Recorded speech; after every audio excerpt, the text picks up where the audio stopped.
Assalamualaikum warahmatullahi wabarakatuh. Halo Sobat Hukum, bertemu kembali bersama saya Silvi di podcast STH Pasundan Sukabumi, sesi Bincang Kreatif. Harta karun kepasundanan yang tak hanya kaya budaya Sunda, tapi juga menjadi pondasi sistem hukum di negara kita, ya, dimulai dari sistem hukum adat Sunda yang menekankan musyawarah mufakat. Kemudian juga ini mirip sekali dengan prinsip-prinsip restoratif justice dalam hukum pidana modern. Seperti juga halnya filosofis silih asah, silih asih, silih asuh yang melindungi hak asasi manusia sejak zaman leluhur.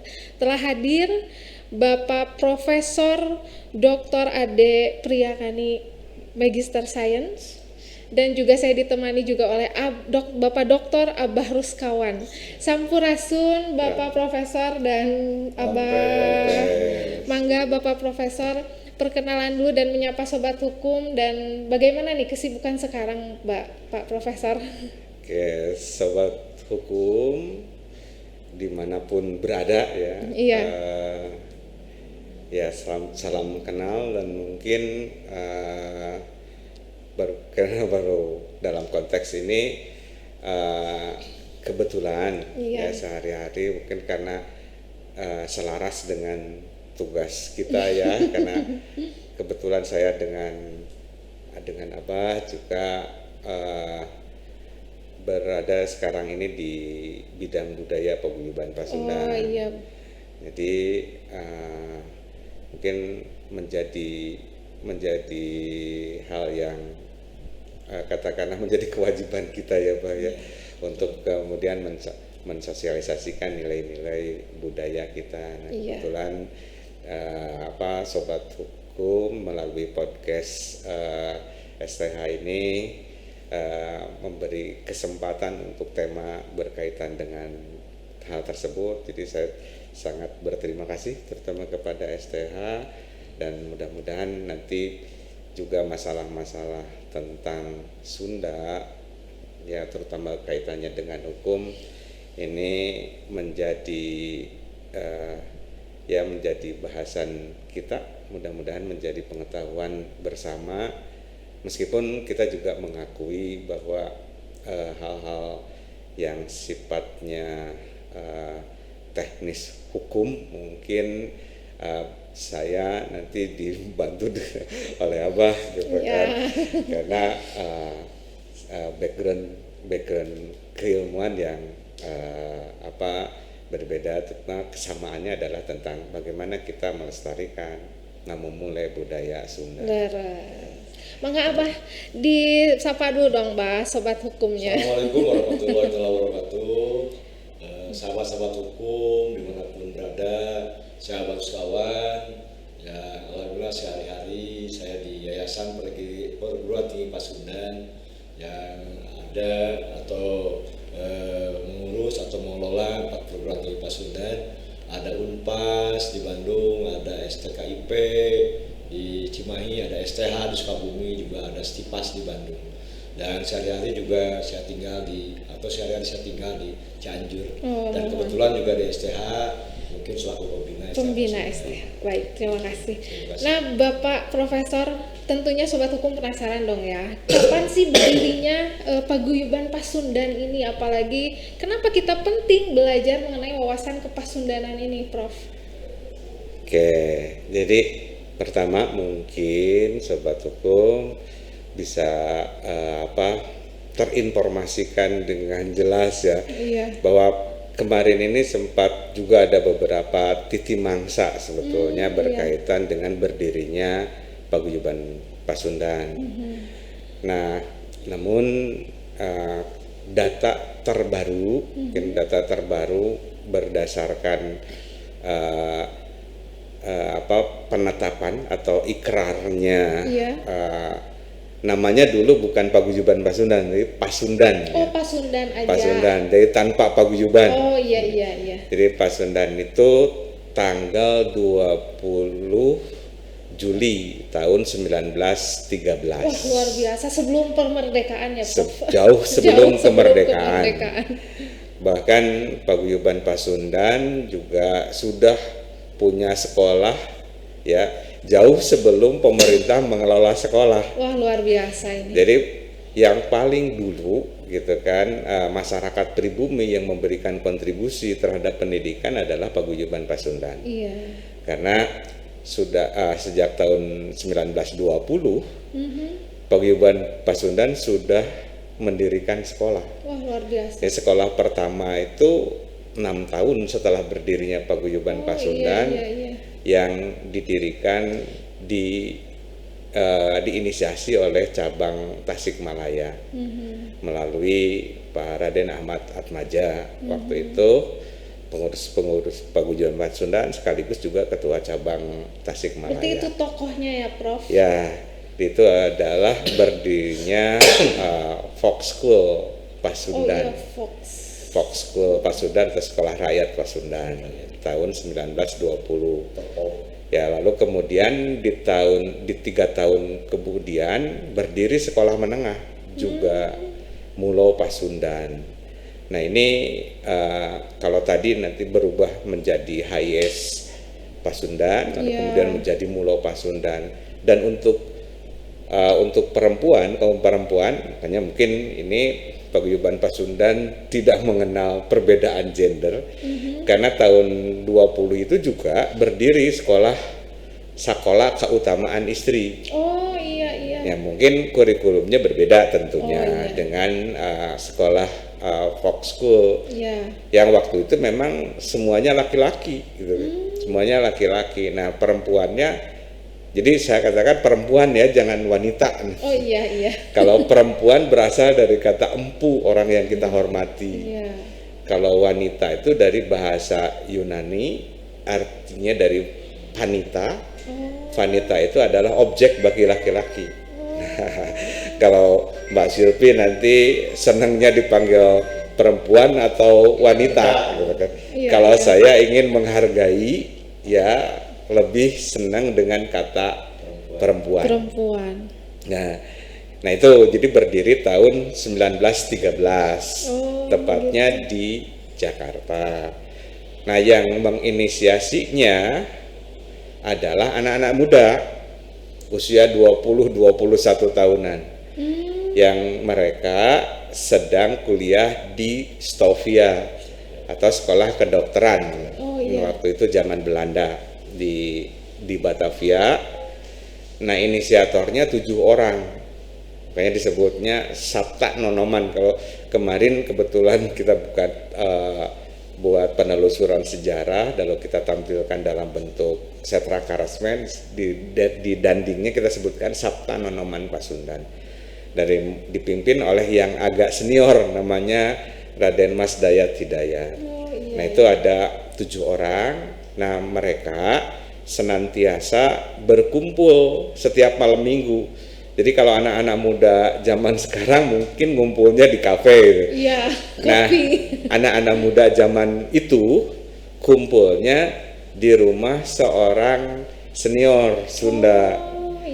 Namanya Daeng Kanduruan Ardiwinata.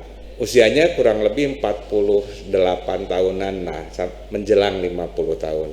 Kebetulan beliau menjadi tokoh Balai Pustaka ya. Jadi Balai Pustaka, dia bekerja di sana. Lalu kemudian tempat curhatnya anak-anak muda. Jadi bagaimana anak-anak muda menangkap keresahan masyarakat. Biasanya diobrolkan di acara di riungan tersebut. Riung. Nah, kemudian pada tanggal 20 Juli mereka berikrar. Nah, yang berikrar di sana bukan hanya anak-anak Stovia, tapi juga anak-anak di HWS, di sekolah pendidikan. Lalu juga yang levelnya di bawah ada SMP, itu level SMP. Mereka akhirnya menggulirkan sebuah organisasi, menunjukkan kecintaannya terhadap tanah leluhurnya. Nah, itulah cikal bakalnya. Jadi yang menjadi ketuanya waktu itu adalah Raden Mas Dayat Hidayat. Nah, namun kemudian beliau hanya 1 tahun jadi ketua umumnya, karena beliau merasakan, kan biasanya kalau usia-usia setara suka ada perbedaan pandangan, bisa disebut kokolot begok gitu kan, mohon, ayah. dan sebagainya. Nah akhirnya kemudian semua meminta, dan atas kebesaran hati Raden Mas Dayat, lalu kemudian meminta Dayang Kandoruan Ardiwinata untuk menjadi ketua supaya bisa didengar oleh semua, gitu kan. Terlalu senior Ya, jadi lebih senior. Nah, yang Mas Dayat mempersiapkan administrasi selama setahun, kemudian diajukanlah izin ke pemerintahan Hindia Belanda untuk berdirinya sebuah organisasi. Jadi kalau dulu banyak yang mengasumsikan Paguyuban Pasundan berdiri tahun 1914. Oh iya, ada juga. Karena itu adalah surat keluar keputusan dari pemerintah Hindia Belanda tentang organisasi ini, legalitas. Legalitas Jadi Pasundan. legalitas organisasinya tahun 1914. Sablat ya. Ya, Stadblad. Stadblad. Stadblad. Ya, tapi kalau titi mangsanya adalah guliran organisasi ini, itu tanggal 20 Juli tahun 1913. Oh iya. Nah itu mungkin kalau berdirinya Paguyuban Pasundan. Nah tentunya jauh sekali dari kemerdekaan ya Prof ya. Apalagi gimana peran Paguyuban Pasundan sejak memang berdirinya turut mempengaruhi perkembangan melalui advokasi hak pribumi terhadap kebijakan kolonial Belanda waktu itu, Prof. Oke, nah ini mungkin ada yang menarik nih dalam fase ini. Pertama, mungkin kalau kita lihat di ADART ada 8 tema sentral. Oh. Bahkan mungkin yang sekarang kita rasakan ini sebetulnya organisasi ini sangat visioner. Ya, di samping kenapa menetapkan pendidikan. Jadi dia katakan dia membuat buletin. Iya. Dia mengajari masyarakat baca door to door. Oh, door to door ya. Jadi anak-anak muda itu datang ke rumah-rumah masyarakat untuk ngajarin baca, ngajarin bahasa Belanda. Kenapa bahasa Belanda? Karena semua ilmu pengetahuan waktu itu digunakan referensinya bahasa Belanda. Oh iya. Jadi semua masyarakat harus bisa bahasa Belanda. Iya. Sehingga bisa mentransfer ilmu pengetahuan. Nah, lalu kenapa bidang pendidikan? Nah, ini tidak terlepas dari hampir semua organisasi sejaman berbicara tentang pergerakan, itu berbicara tentang bagaimana aktivitas politik, lalu mengenyahkan penjajah dari bumi Indonesia atau bumi Nusantara. Nah, namun Paguyuban Pasundan berorientasi pada pendidikan.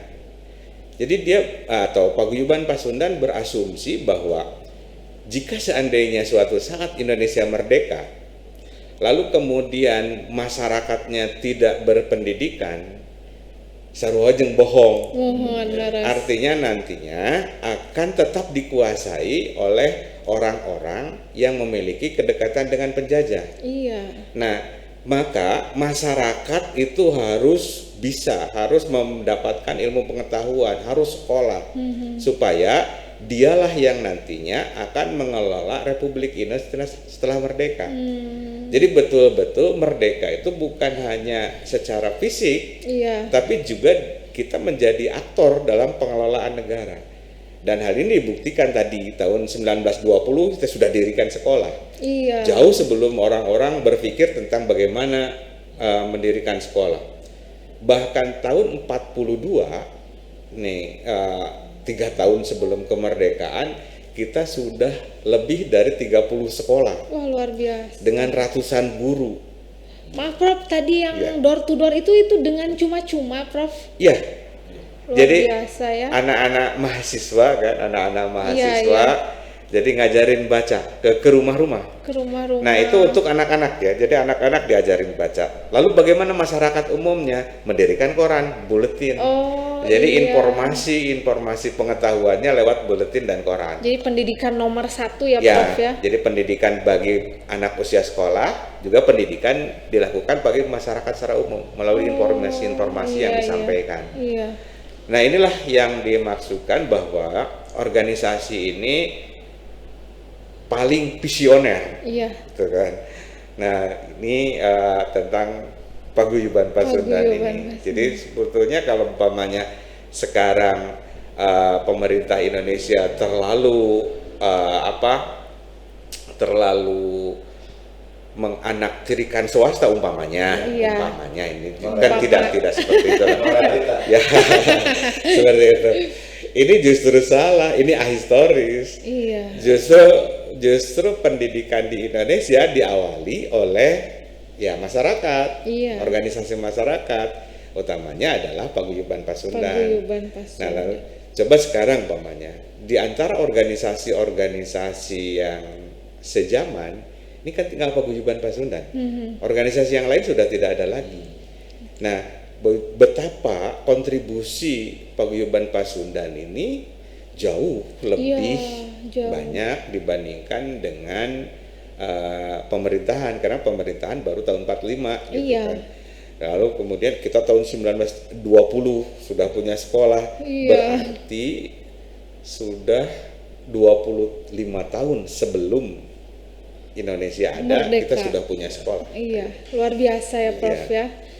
Nah, lalu kaitannya dengan bagaimana mengadvokasi masyarakat. Nah, di antara tahun, saya lupa lagi tahun persisnya, di antara tahun 1926 sampai 1930, paguyuban Pasundan melihat fenomena ya bahwa banyak para pejuang pribumi itu yang ditahan oleh Belanda. Iya. Lalu selepas keluar dari penjara Belanda, mereka dikucilkan oleh masyarakat karena masyarakat yang lain tidak mau terlibat atau disakompet daunkeun gitu kan. Sehingga mereka mencari aman dari mata-mata Belanda. Nah, disitulah kemudian paguyuban Pasundan mendirikan sebuah lembaga untuk menyiapkan ya mereka yang para pejuang yang keluar dari penjara itu diberi edukasi, lalu juga sekaligus pekerjaan pada saat itu. Iya. Jadi menempatkan orang di mana dan sebagainya, sehingga mereka tidak merasa hidup sendiri setelah keluar itu.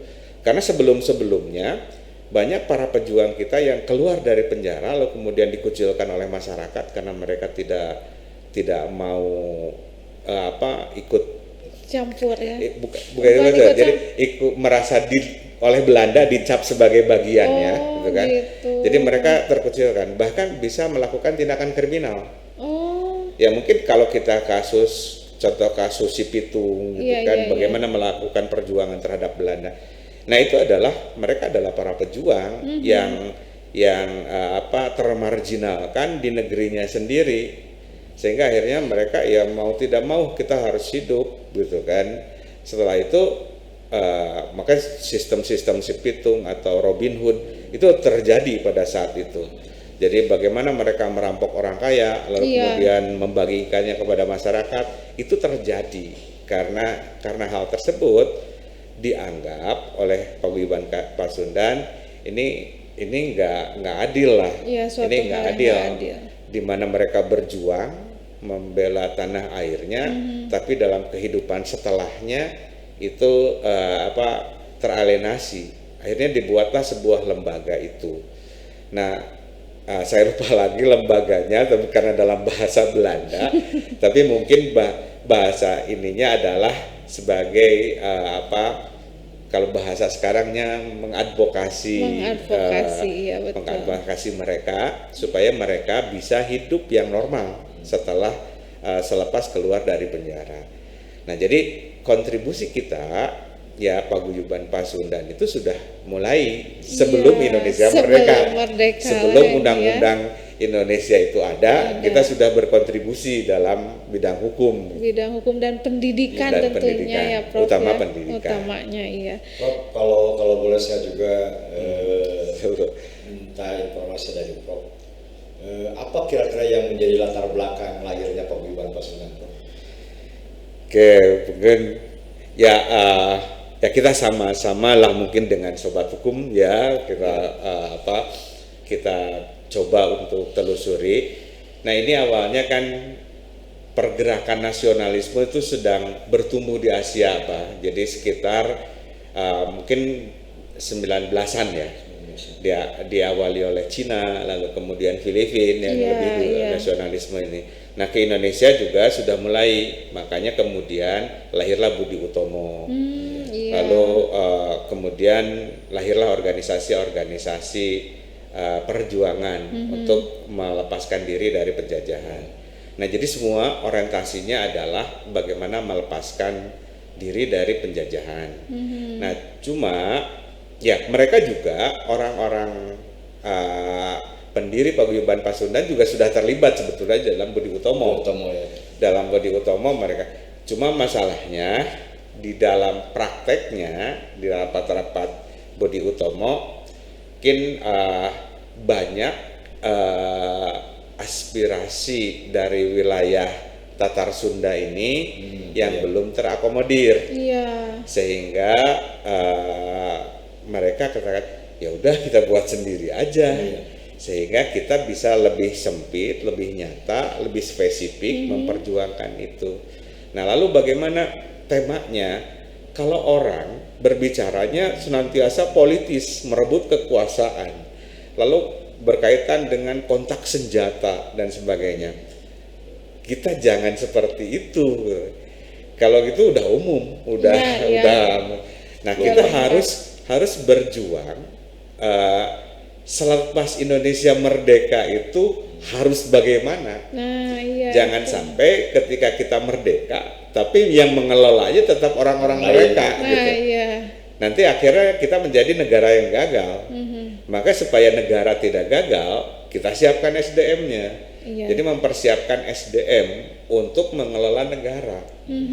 Nah ini yang menjadi orientasi, dan itu buktinya mungkin produk-produk sekolah Paguyuban Pasundan lahirlah mungkin siapa namanya Pak Umar Wirahadi Kusuma, lalu kemudian Pak Solihin GP, lalu kemudian Pak Insinyur Haji Juanda dan sebagainya. Itu adalah produk-produk Pasundan, gitu kan, yang bergerak dalam perjuangan nasional kita.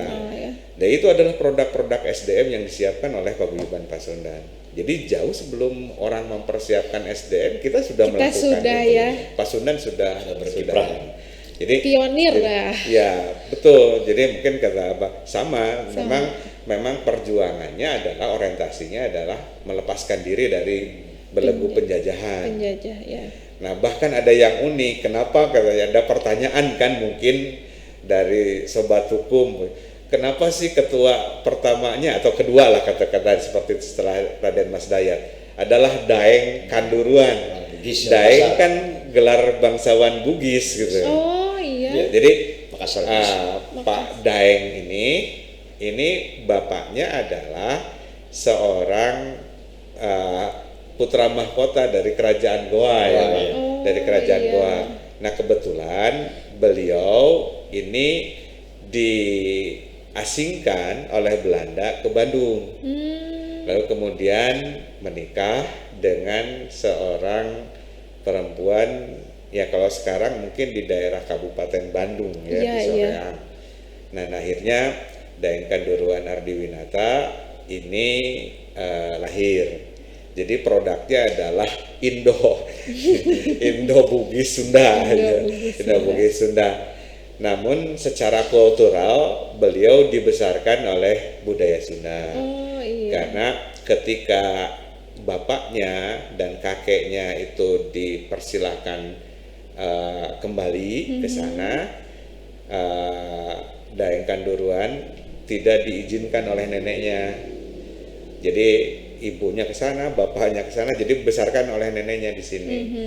Nah, dan ini adalah secara organisasi Pasundan pada saat itu tidak membeda-bedakan etnis, karena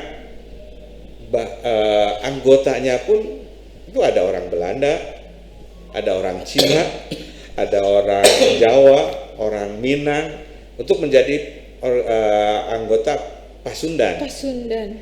Jadi sama-sama ketika mereka sama-sama menginginkan ada peningkatan kualitas SDM masyarakat, ayo kita bareng-bareng. Jadi mari kita rembukkan. Jadi tidak elitis gitu kan, tidak elitis. Dia adalah organisasi yang sangat terbuka. Meskipun mungkin dalam konteks ini ada budaya Sunda yang ditanam, mencintai budaya Sunda dan bahasa Sunda. Nah itu kan karena kebetulan mereka juga tinggal di sini. Oh iya. Jadi orang Belanda yang tinggal di wilayah Sunda, orang Cina, orang Minang. Iya. Tapi kalau secara etnis tidak ada pembeda. Iya. Ya boleh saja silakan, sangat terbuka. Sama-sama mencintai Sama-sama, masyarakat betul. dan mencintai Iya. budaya. Setuju. Mungkin aja ada yang bahwa ada Sunda keturunan, Iya. dan ada Sunda kultural. Iya. Jadi kalau dikatakan orang Sunda itu ya katakan ada yang menurut getih gitu. Kalau orang tuanya Sunda, maka orang Sunda. Nah itu, tapi ada juga orang yang non Sunda secara etnis, secara getih, tapi dia mencintai budaya Sunda. Oh iya. Lalu kemudian menggunakan bahasa pengantar Sunda dalam keadaan sehari-hari, itu dikatakan orang Sunda. Iya, gitu, iya. Bahkan ya kalau saya umpamanya anak saya tinggal di umpamanya di luar Sunda, Wilayah di mana Sunda, lah di iya. Sumatera atau di mana. Nah, debatable ini apakah orang Sunda atau bukan gitu. Karena biasa sehari-harinya mereka sudah tidak menggunakan bahasa Sunda lagi umpamanya. Iya. Nah, jadi ada dikatakan ada darah, ada kecintaan terhadap budaya Iya, dan iya, bahasa. iya. Betul, Jadi betul. bisa saja Iya. jadi bahkan mungkin dulu orang pernah mendengar di tahun 80-an ada penyanyi Amerika Becky Wilson Iya. yang di TV RI waktu itu banyak menembangkan lagu-lagu Sunda. Nah kalau umpamanya secara kebudayaan ya itu dia juga beliau adalah orang Sunda. Orang Sama Sunda. dengan itu kan Tandeseng juga Tandeseng. ada yang bawa Tandeseng. campuran. Oh iya, iya, Orang iya. Chinese. Nah, Terkait warisan Sunda, wah luar biasa pasti nih warisan Sunda ini ya Prof ya. Apalagi terkait memang warisan Sunda ini, budaya Sunda ini sedikit banyak memang mempengaruhi apalagi sekarang sistem nasional kita seperti dikenalnya restoratif justice ya. Kemudian bagaimana sih terkait karakteristik Sunda ini ya, apalagi kayak silih asah, silih asih asuh, cager, bager. Nah itu gimana Prof? ya orang Sunda itu mengedepankan rasa. Iya. Jadi ini salah satunya. Makanya kalau umpamanya tadi mungkin perbincangan apakah hukum nasional kita ini bertentangan enggak dengan hukum adat Hukum Sunda? adat, ya. Ya ada yang selaras, ada juga yang cara pendekatannya yang berbeda. Umpamanya tadi di restoratif Justice, ya. ini kan, nah ini adalah menunjukkan pemerintah kita mulai ada kepedulian untuk terhadap budaya.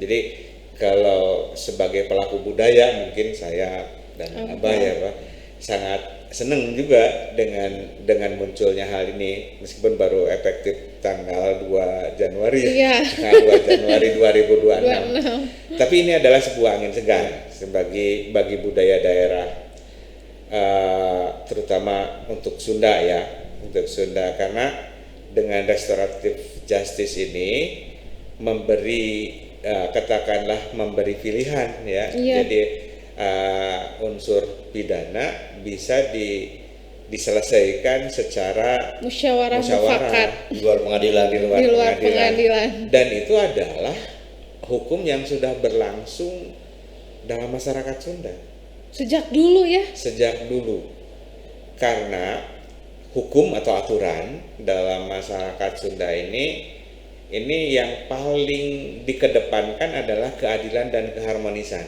Oh iya. Jadi yang apa umpamanya hukum itu tidak akan memberi sisa ekses gitu.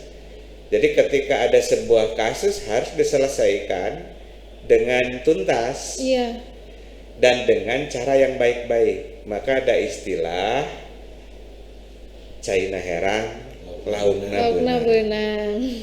Dan kan kalau lauk Caina herang, laukna beunang, ini nggak akan berimbas kepada hal-hal lain. Iya. Jangan menimbulkan sisa.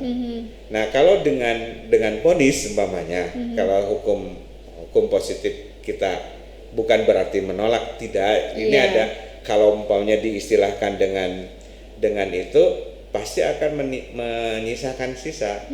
Taruhlah mungkin saya terlibat kriminal, lalu kemudian divonis hukuman kurungan sekian tahun, lalu kemudian dipenjara, disiksa dan sebagainya, maka dalam diri saya meninggalkan sisa. Iya. Ada kebencian. Trauma ya. Ya, meskipun saya salah umpamanya, tapi itu kan nggak akan hilang. Iya. Itu melekat di hati.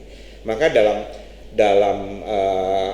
hukum atau hukum adat Sunda itu harus diselesaikan, dan bahkan bukan vonis, nanti berupa denda. Oh iya. Kalau denda ini kan disesuaikan dengan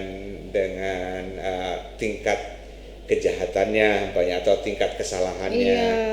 Nah, dan clear itu di hadapan, maka yang dihadirkan pertama adalah pelaku, korban, lalu kemudian orang tua Iya. kalau masih ada, atau keluarga, ditambah dengan umpamanya pimpinan.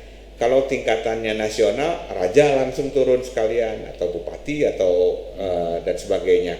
Itu didengar kronologisnya seperti apa, lalu kesalahannya di mana, lalu kemudian nanti kalau sudah terbukti salah, oh ya kesalahannya di sini, terbuka gitu kan, terbuka, jadi tidak ada yang ditutupi gitu kan. Nah, jadi akhirnya kemudian diselesaikan di situ, lalu hukumannya berupa denda.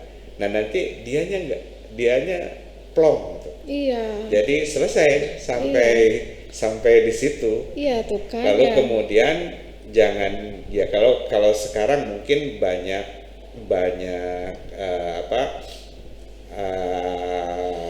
kasus hukum umpamanya yang katakanlah diselesaikan berdasarkan ada kedekatan.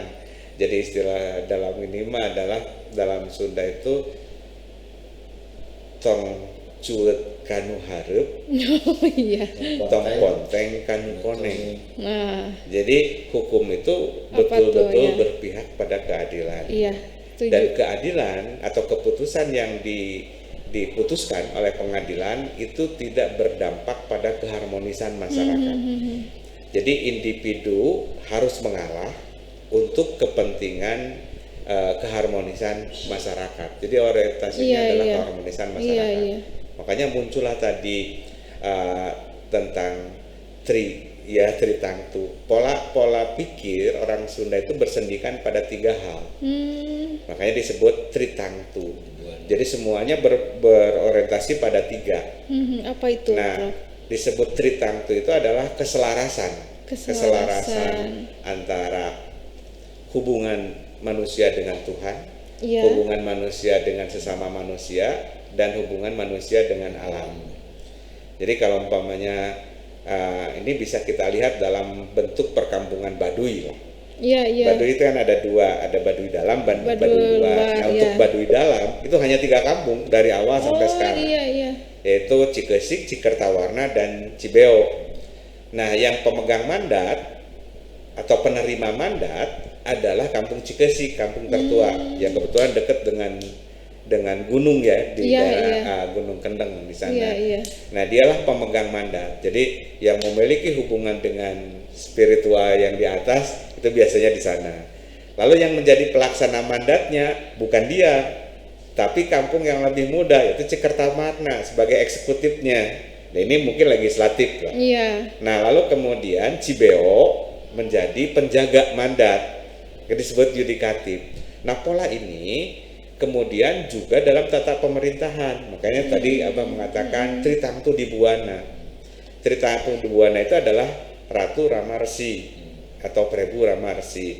Jadi dalam tatanan pemerintahan itu tidak boleh didominasi oleh satu lembaga, maka harus tersebar menjadi 3. Dan mungkin itu sama napasnya dengan Montesquieu dan John Locke tentang trias politika. Iya. Jadi jauh sebelum John Locke dan Montesquieu mengemukakan tentang trias politika, orang Sunda sudah lebih dahulu ya, membagi sudah lagi, kekuasaan berdasarkan pada Oke, 3 hal. sih. Makanya kemudian ada silih asih, Silih silih asah, asah, silih silih asuh. asuh. Oke, kalau kita mungkin di YPT kemarin merubah ya Bah, Yayasan Pendidikan Pasundan. Jadi moto itu menjadi silih asih, silih asuh, silih asah. Silih asah. Karena silih asih unsur ketuhanan, kasih sayang unsur ketuhanan. Silih asuh adalah unsur budaya. Iya. Sementara silih asah adalah unsur kalau di kita mungkin unsur pendidikan, atau kalau dalam hal ini adalah unsur keselarasan dengan alam. Nah, makanya ini juga mengacu kepada 3 hal yang dikemukakan oleh Haji Hasan Mustafa. Tritangtu juga, nyantri ya? nyunda nyakola. Iya, Nyantri nyunda nyakola. Nah, juga harapan orang tua. Nah, harapan orang tua kepada anaknya, mungkin yang sekarang dikenalkan oleh Gubernur Pak KDM sering disebut Pancawaluya. Tapi kalau umpamanya di dalam konsepnya konsep lama tentang nilai-nilai Sunda ini adalah 4 sebetulnya. Apa Jadi itu, Prof? pertama adalah cager. Cager ya, cager. Jadi cager, yang pondasi utama adalah cager. Cobi Wellington, kalau Bu Silvi dulu sedang kuliah, lalu kos umpamanya, nanti mudik pulang kampung, apa yang ditanyakan oleh orang tua pertama kali? Cager, kumaha cager neng? Damang neng, bisa disebutkan langsung IPK sabarahan neng. Mohon leres, Prof. Jauh dari itu, atau umpamanya kumaha pembimbingnya galak. Kan kalau ketemu orang juga dosennya killer. Iya, betul. Nah, yang ditanyakan pertama kali adalah cager, tentang kesehatan. Cager. Baru kemudian bager. Bager itu adalah tata laku yang baik. Adab. Lalu kemudian yang ketiga adalah cager, bager, benar itu adalah sesuai dengan norma-norma baik dalam kehidupan bermasyarakat maupun kesusilaannya, Dok ya. Barulah pinter. Nah, kalau umpamanya keempat hal ini dikombinasikan menjadi singer. Maka kalau dalam konsepsi ini bisa saja tidak Pancawaluya tapi papat kalima pancer, opat membentuk yang utama yang singer. Singer itu ya. Jadi itu kurang lebih. Jadi banyak sekali nilai-nilai Sunda itu dalam seluruh kehidupan. Semua kita sudah atur. Jadi dalam segala aspek ada tata kramanya. Itulah keluhuran nilai-nilai Sunda dan senantiasa mengutamakan rasa. Iya, setuju, Prof. Wah, luar biasa, ini sebetulnya masih menarik sekali ini pembahasannya ya, Prof. Sebagai penutup, Prof dan Abah juga mohon izin pesan moral bagi sobat hukum. Bagaimana, Prof, terkait apalagi dengan kehidupan sekarang? Secara singkat, silahkan. Oke, baik. Dan untuk sobat hukum dan seluruh masyarakat, jadi ini ada sebuah kabar sebetulnya, kabar yang menggembirakan ketika pendekatan tadi KUHP yang bersendikan pada restoratif justice. Nah, disinilah mungkin kita bisa mencoba untuk menumbuhkan kembali bukan semangat separatisme, tetapi bagaimana kita mengangkat kembali nilai-nilai itu. Iya. Jadi kalau saya ibaratkan dulu kepada teman, kebudayaan daerah itu adalah kebudayaan sisa apa? Jadi budaya Sunda itu budaya sesa, mertahankan budaya sesa wae geus hese. Nah, ngomong tuh. Kenapa saya katakan sesa? Karena budaya yang utuh itu adalah seluruh elemen kehidupannya bersendikan pada nilai-nilai itu. Sekarang kan kalau kita politik banyak, kan kita nggak bisa menyelenggarakan politik Sunda sendiri karena dalam kerangka Negara Kesatuan Negara. Republik Indonesia. Hukum juga nggak bisa hukum sendiri gitu. Iya. Lalu kemudian yang lain-lain. Nah, yang adalah tinggal budayanya. Tetapi ada peluang kembali itu menilai mengangkat benang yang Merahnya. kusut gitu Benang kan kusut. dalam konteks hukum bersendikan pada nilai-nilai budaya yang tadi intinya adalah budaya hukum Sunda yang tidak menyisakan masalah. Nah, iya. Jadi menyelesaikan masalah tanpa meninggalkan masalah. Jadi sesuai dengan moto Pegadaian. Benar-benar selesai, tuntas. Ya, saya kira itu. Ya, Jadi ya, mari siap. kita sambut, terutama para pelaku hukum ya. Jadi bagaimana menyambut gembira, bagaimana kita menyelesaikan masalah Tanpa tanpa menyisakan masalah. masalah. Iya. Ya baik. Abah izin sebagai pembina STH Pasundan Sukabumi boleh dong menyampaikan pesan moral terkait. Terima kasih. Bahkan kalau menyambung apa yang disampaikan oleh Prof. Ade tadi, bahwa ini ada momentum yang bagus karena harus diakui bahwa kita tidak memiliki sistem hukum nasional. Jadi sistem hukum kita belum punya sebetulnya secara nasional. Karena Indonesia tidak punya budaya, karena Indonesia itu dibangun dengan budaya-budaya daerah. Dan di Sunda ini dari mulai di sebelah barat itu ada Cipta Gelar, ada Sinar Resmi, Iya. di Garutnya ada di Tasiknya Kampung Naga, dan di Garutnya Ceklet ada Kampung Duku. Mudah-mudahan aja dengan dengan KUHP yang baru, dengan restoratif justice, maka hukum adat bisa teraktualisasi lebih Iya. mewarnai sistem hukum yang ada di Republik ini. Terima kasih sahabat Oke, hukum. baik. Baik Sobat Hukum, itulah kisah indah tentang warisan kepasundanan terutama budaya Sunda. Dimulai dari hukum adat Sunda yang bijak ya hingga filosofi silih asih silih asuh ternyata memang masih relevan menyinari sistem hukum kita hari ini dengan membawa keadilan yang tak hanya hitam putih saja tapi juga dengan penuh harmoni tentunya. Jangan sampai warisan ini menjadi museum yang mati, tapi harus menjadi api yang hidup. Menginspirasi juga reformasi hukum pidana, perlindungan hak asasi, dan keadilan sosial yang inklusif. Mari semua, terutama generasi Pasundan, kita sama-sama lestarikan dan aplikasikan serta menjaga budaya Sunda di kehidupan bermasyarakat kita. Terima kasih Sobat Hukum, sudah setia menemani kami, ya sudah setia di sini, dan juga terima kasih Profesor dan juga Abah atas waktunya, atas insight dan ilmunya bagi kita semua. Wabillahi taufiq wal hidayah. Wassalamualaikum warahmatullahi wabarakatuh. Waalaikumsalam